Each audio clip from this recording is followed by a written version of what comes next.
with, of course, GTA 6 right around the corner and Retro Achievements having a few Grand Theft Auto games release for achievement sets in the past couple weeks, I wanted to take a stab at ranking the Grand Theft Auto games. Not only because it's in the forefront of everybody's mind, but apparently it's quite rare to have played them all. I didn't really think it was a rare thing to have played every Grand Theft Auto, but honestly, a lot of people I talk to haven't played Grand Theft Auto Advance, though not a great thing to say you have. The originals or even the stories games, they're much more mainline entry. They played 5, they played 3, San Andreas, Vice City, so on and so forth, but they didn't play the originals, they didn't play some of the DLC, they didn't play Chinatown Wars, and so I'm just here to kind of bridge the gap, give my opinions on the overall series as a whole, and move along with it. So, ignoring the long intro that I usually don't do, we're going to start with the very beginning because I think this is important for setting kind of the example, because a lot of people go back and don't enjoy the original Grand Theft Autos. They're 1, top downs, and 2, I don't think the controls are actually that good. When we talk about the original Grand Theft Auto, I feel like one of the biggest problems that people will come across is they haven't aged well.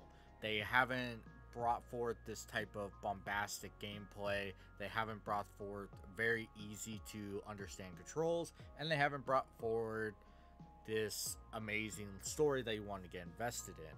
Now, those were, of course, established later, specifically some of those in GTA 2, some of those in GTA 3, and so on and so forth.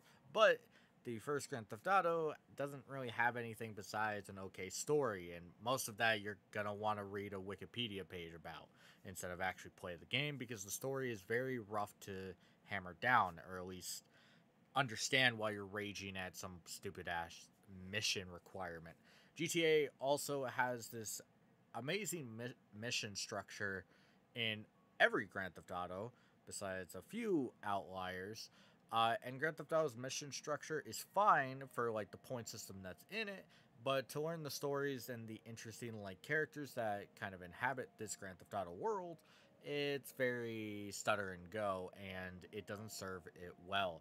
I'm not saying that necessarily this is a bad game. It's just one of the most meta games you could play on the original PlayStation or whatever have you. It's definitely there. It definitely started what a lot of people would consider one of the best series of all time, but it's not fantastic, and that's where that one's gonna sit. But we have to talk about London. So London comes and it's kind of a fixed for a lot of stuff. So when it comes to Grand Theft Auto, you of course have GTA 2, which I'm going to kind of pair here, because London fixes a lot of stuff, and GTA 2 also encapsulates more of what we know as Grand Theft Auto later. It feels much more intuitive to play. This is the biggest thing I'm going to say right now. Good controls, easy to understand, and easy to play go a long, and I do mean a long way. And it's easy to look at somebody playing Grand Theft Auto 1 and 2 and seeing the similarities and being like, how do they control very differently? That's the thing, is that they don't control very differently, but it's not as punishing for a turn. It's not as punishing to run into something. It's not as punishing just to do anything wrong. And that's the great thing about, as you get further along in a video game series, is that you can fix those mistakes. And GTA 2 does a wonderful job at doing that. It's still just a decent game. I don't think anything is really great about these, but does fix a lot of problems, which I will actually give a lot of credit to. Now, technically, there's ways of going about this. We are missing the Game Boy Color stuff, but do we really care? It's basically whatever. Nobody cares. We're going to talk about GTA Advance. It sucks. It's really bad. It has the same control problems on just a lazier system. I do think there was some trials with being on the GBA, but it's actually, we'll get to it. I think it's honestly the only bad Grand Theft Auto game. And a lot of it just has to do with the GBA not being strong enough or not being well versed enough to the team at the time to get a decent game out of it. There's a lot of games that had ports over to the GBA that were being scaled down massively, and they still managed to make a decent product. And this is not one of those. It is honestly really awful to play. I don't think I've ever actually finished Grand Theft Auto Advance, which is not exclusive in the Grand Theft Auto series. I've struggled to finish Chinatown Wars, but that had to do with more the timing I played it versus the actual just irritant of playing it and not being enjoyable. Which we'll get to Chinatown Wars since we're covering the mobile, I guess, even though Vice City Stories is technically PSP. But Chinatown Wars, I think, is actually okay. It's pretty meh a lot of the time. I think it's pretty special for when it came out, being that kind of oddball. I do think there's some underlying quality that people miss out on. It's definitely a peaks and valleys game. Unlike Grand Theft Auto, where it just like is meh the whole time, I really do think there's sometimes this game hits hard. It hits hard in doing what you want. The controls are a little weak, but it fulfills a certain niche in Grand Theft Auto that I think is special for the time. I don't necessarily think is the end all be all like some people believe, but I don't think it's the worst by a long shot. It's definitely special. That would be the like kind of word I would use. It's special. It peaks, it valleys, and it goes. We're gonna go into the 3D landscape now. We're gonna talk with the original Grand Theft Auto 3. I'm gonna be brutally honest.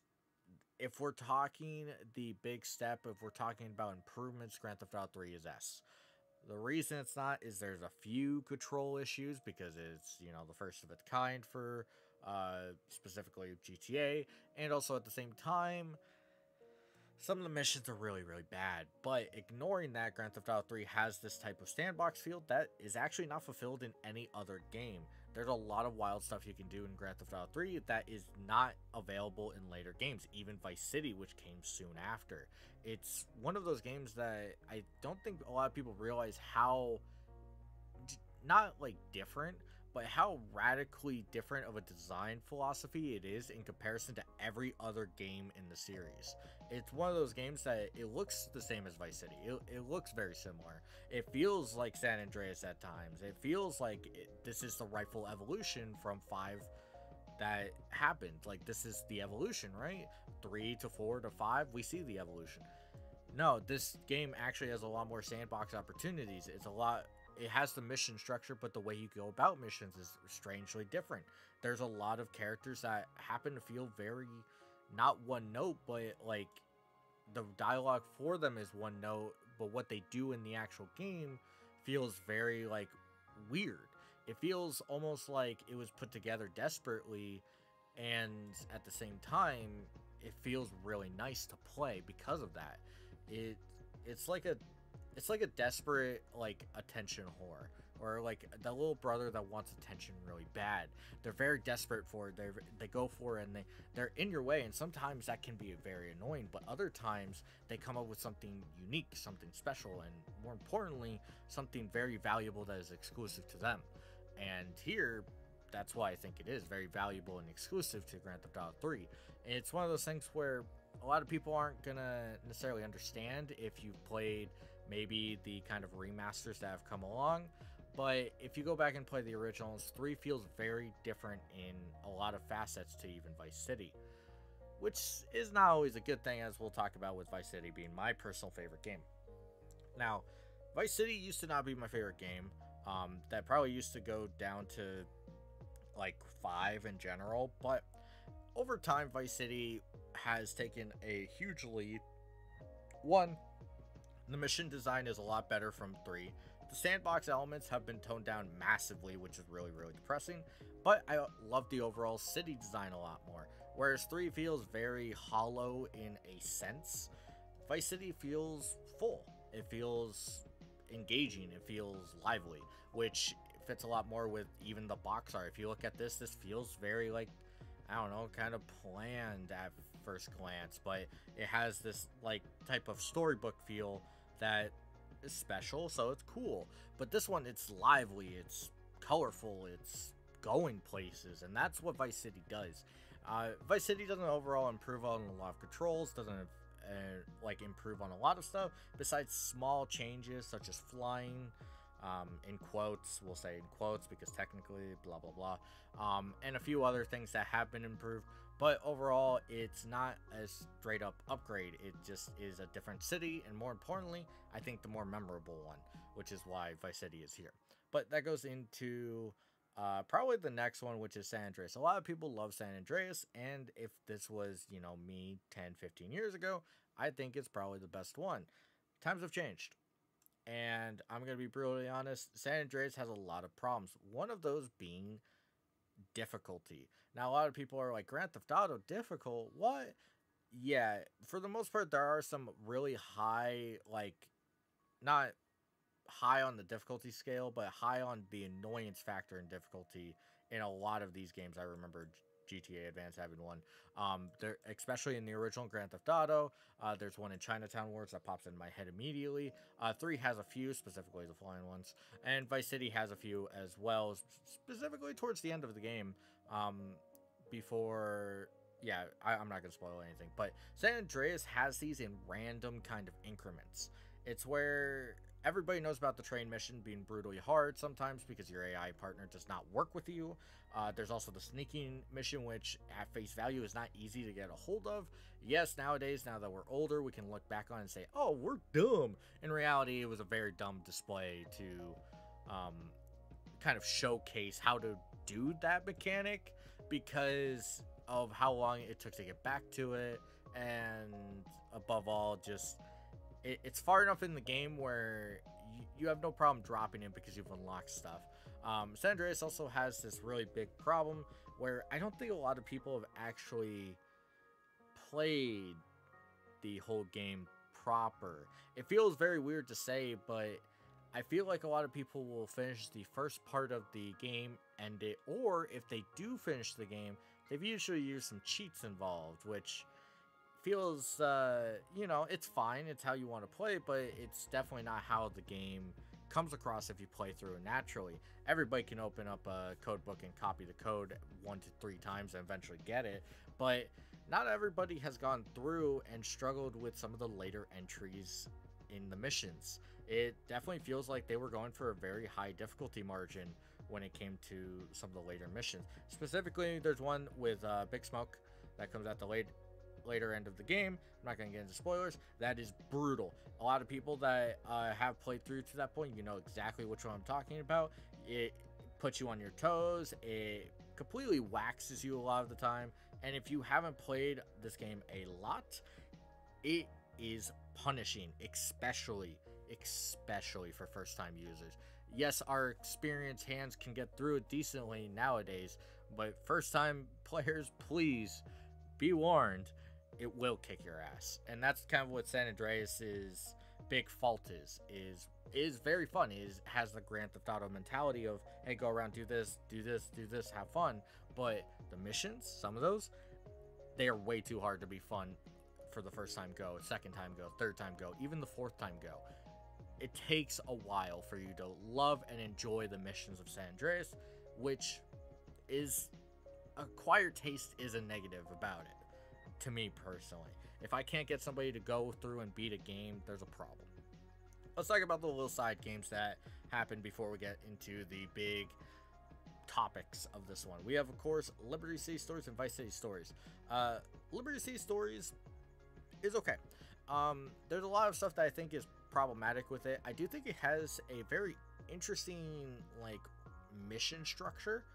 Technically, this is a little bit like copy and paste of Vice City more than 3. Yes, it has, Liberty City on it, but while it's using the same city, it feels like a lot of the mission structure is taken from Vice City, and I guess maybe in part inspired by San Andreas. I don't really know on that one. They're a little separated, but it feels like Vice City with a twist, which is also kind of what Vice City Stories is, but I do think it's the worst one. I do think these are both good games. They'll play them in their PS2 form versus their actual PSP form if you would save yourself the trouble, and you'll enjoy the games a lot more. Now, that's not to say that the PSP forms are bad. It's actually a decent romp. It's just play the more quality version. I do want to say that overall the story is weaker. These are technically side games. They're not mainline entries. They aren't inherently special in any way. It's a lot more, if you enjoyed Vice City, go play this. If you enjoyed 3, go play this. If you San Andreas, go play both. It didn't matter. It's one of those where they aren't inherently special, but they're fine games. They're decent at times. They have really cool moments, specifically Liberty City Stories to me. I have a lot of fondness for a lot of the earlier missions and also some of the later ones. But that's, nostalgia chasing, because it probably was my second Grand Theft Auto I ever played. And so it's very special to me, but it's still just a decent game. I would say good at times, decent at worst. Next, we get into Grand Theft Auto 4, which has all these DLC we're going to talk about. We're going to talk about Grand Theft Auto 4. I think this game is ass. Now, I'm almost tempted to put it here, but I understand there's some quality here, and I am going to put it above these. But Grand Theft Auto 4 frustrates me, because while a lot of people's complaints go with, like, the driving being, like, fishtail heavy or, like, being uncontrollable, I don't think that's the problem with this game. I think, one, they try to do a narrative structure with this game. I'm going to be ignoring online for 4 and 5, by the way, just ignoring it because it would change how this worked. But 4 had this narrative structure that was very, very similar to San Andreas, where it was very prominent through almost every mission you went to. Yes, there were some that were completely off the rails that had nothing to do with it, but for the most part, you were following the same narrative structure. The problem is that, unlike San Andreas, where it works because you're playing as a character, 4 tries to make you the character itself in some of the missions, and then forces you to play as the thing you can't control. It feels very, very lopsided in, like, tone for the player to actually go through 4 and, like, actually get around what Niko is doing. It feels very not understanding, which is weird because we saw San Andreas succeed really well in that storytelling aspect, and eventually, as we'll talk about, 5 does a very similar storytelling aspect, but it does it way better. And I understand that 4 is kind of like the proto 5 in this scenario, but it feels very toneless, and it feels like almost like not hurtful, but almost like bigoted in how it views its own story beats. Yes, it has the generic stereotypes that is prominent in every Grand Theft Auto, but it almost feels like every time it has this moral or has this lesson that happens in these missions, it kind of backhands it in a later mission. It kind of just goes back on its own word a lot. And there are some cool moments in 4. I do think 4 has one of the best starts. It just eventually falls apart really hard. I also think the map is ass. This comes into the 3D aspect a lot more. I do think Vice City has one of the best maps, same with San Andreas to a certain point. But 4's map is ass. This map sucks to drive in. I don't care that there's like a potential fast travel. I do not care that there's ways to get around quickly. It feels so bad to travel in this game, and it's definitely showing its age. I do want to say that of all the Grand Theft Autos, this is the one that I think looks really bad. Like, yes, it's easy to be like, oh, look at this. This one's bad because, yeah, this one GBA. Well, this one's actually probably the worst looking one. But, like, for the time, these look incredible, or they look good, or they do decent. Like, San Andreas, for the time, it looks decent. And 4 just looks gray, which is kind of the tone of it, I guess. But then we get into the DLC. I'm going to be honest, Lost in the Dam, I think it's kind of here. I think it kind of fulfills a nice little niche that if you didn't get enough 4, or you want a much more interesting story, which also goes into the Ballad Gay Tony, they are much more your speed. I do think 4 has a lot of good things about it, which showcases in these. And technically they're separate games, separate stories, but also them being short feels very like a 1-2 punch. You get a nice knockout with the story, and it feels great. I honestly love these two DLC because it made 4's like spacing between 4 and 5 feel much more enjoyable than just having 4 and going to 5. I do want to say that I played these way later in life. When I played 4 originally, it was near launch. when I played the DLC, it was much more towards the release of 5. So, of course, my opinions on that, my first impressions are different, but I have gone back and replayed these about 5 years ago, I would say, and I kind of still agree with my statements on that. I do think I put 4 even lower now, and I do put the Ballad of Gay Tony way higher than I used to. I used to put Lost in the Dam as the highest one, which is just factually incorrect. But now let's get into the final one before we end this, because I've been talking a lot. Let's talk about 5. So 5, I think to anybody's knowledge, is going to be an S. I think 5 does a lot for Grand Theft Auto, not just on face value. It changes a lot of the problems that were in 4. It puts the narrative on its back, and it carries it as far as it can go. And yes, not all the characters are likable, but that's kind of the point of 5. A lot of the characters honestly suck. They suck hard, but that's always kind of been the case with Grand Theft Auto, is that you're supposed to hate some of these characters, and 5 does a great job of making you hate these characters while also liking certain ones.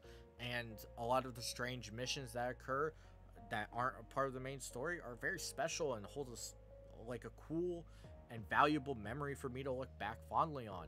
You of course have Lester, which is one of the coolest characters in Grand Theft Auto, just because of their ability to kind of just dump exposition, and the player doesn't have to care that they're cheaping it out with that character. You have the heists, which I think are very, very special. You have so many things in 5 that are just really good. I do think, and this is where we're going to get into some issues here, 5 is also a showcase of how bad Grand Theft Auto's combat has gone. San Andreas was hard because of the limitations of some of the mission mechanics. No other Grand Theft Auto has ever been that hard, because as soon as you get to 4, there's a few difficult missions, but because of certain facets, you can kind of just bull rush your way through the game easily. Yes, there's certain missions where it's not going to be that easy, but it works just fine. And I do think Lost in the Dam has specifically a hard moment, but Ballad of Gay Tony, I don't remember being that difficult. 5 is pathetically easy.